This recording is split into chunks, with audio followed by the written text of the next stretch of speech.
What's up, everyone? This is Nergal from Behemoth and Me and That Man, and we are here with Premier Guitar Big 5. What's my favorite guitar? Actually, I cannot give you one, so I'm gonna give and show you two, alright? This is the first one. This is White Falcon, Gretsch, beautiful guitar. I call it my jewelry because it not only plays well, but it also, I mean, the tone and everything is just amazing. For obvious reasons, I do not use it for Behemoth because you cannot do like fast picking and shredding and stuff. Although something, I think I hit some chords, you know, on Behemoth records, you know, with this one just to get like a different tone. But I just love this guitar. They play as they look, just fucking brilliant. It's golden instrument. I love it. And then the other one is, there's gonna be some commercial here. This is my most recent signature, ESP. I just love the brand. We have a, I don't know, like a decade-long history, you know, and still, you know, going. I'm just so glued to their standards and of quality, and I love those guitars. They never let me down. They always like been there to support the band from day one. Basically, I remember Behemoth flying over to US with you know, empty pockets, and ESP were there on board to fucking hook us up with guitars, and we're like, holy shit, you know, these guys are super generous, you know, and we kind of build that relation over the years, and now I'm a proud endorsee of theirs, and I'm gonna spoil something now. We are talking about more than one signature model, Nergal guitar signature for the future purposes, probably. Yeah, just stay tuned next year, or maybe like the following year, 23 NAMM or something. You're gonna see something coming, something very exciting. What is my desert island album? Holy fuck, probably none. Why? Because if I pick that one,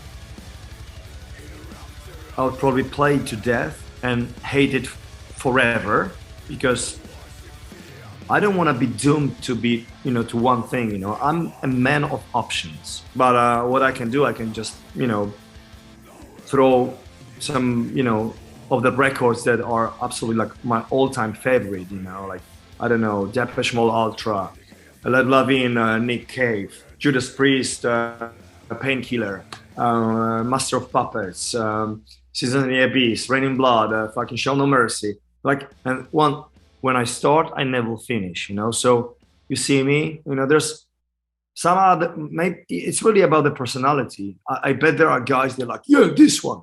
And I'm like, fuck no, there's no, or like I'm looking at Don't Break the Oath now. I would never do this to that record, you know, because it's too precious to me. What gets under my skin about the guitar culture? I don't like, you know, all this like, you know, masturbator shredders, you know, and I officially despise them, you know. In the first place, I'm lacking those kind of skills, and I have not the slightest fucking will or reason to improve those skills. I fucking hate that kind of stuff. Well, not that I hate those guys, you know, but like I love like when people like throw like, you know, when they discuss about like shredding, not shredding, doing this, doing that, I'm like, you know what? Like you can have Yngwie Malmsteen here and Tony Iommi here. I'm like, you know what I mean? No to Yngwie Malmsteen. Fuck no. I mean, fuck that guy. Just I think masturbation is fun, you know, when you do it with yourself, you know, and in a quiet environment and in a dark room, and then it makes sense, you know. If you get on the RedTube, you know, you post it, you know, you're spanking around. Nah, no fun. You'll never see Nergal doing that, you know, even though I don't know how to do it. Now I'm talking about just shredding, you know, but masturbation, I could do that, but I will never do that. Oh yeah, here we go. That is a guy that is, again, he's one of the icons. He happened to play on my record, the record that comes out in a couple of weeks, Me and That Man. And when you think of that band, you're like, like it's said that they were not really the best instrumentalists, but I grew up on them, and they're one of the very main reasons why I did Behemoth, and my passion and love for this band never stopped, never paused for a second. And I'm talking about Venom, and I'm talking about Montas, Jeff Dunn, original Venom lineup. And I don't think he never gets enough credit for his impact on like decades of heavy metal genre and generations of heavy metal musicians. When it comes to guitar players, he's one of them.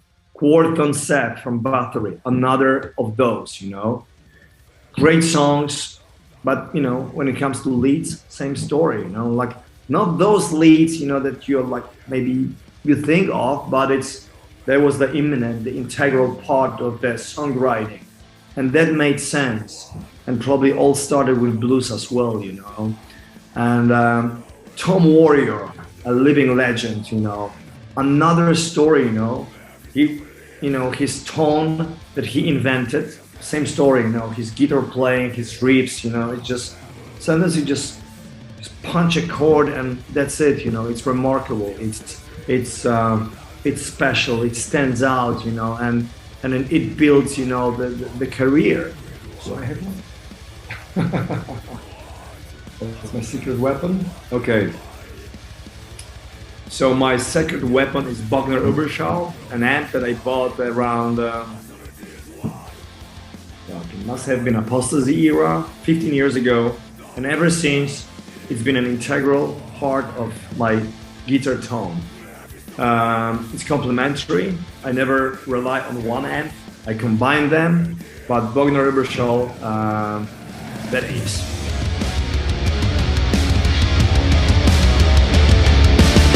I could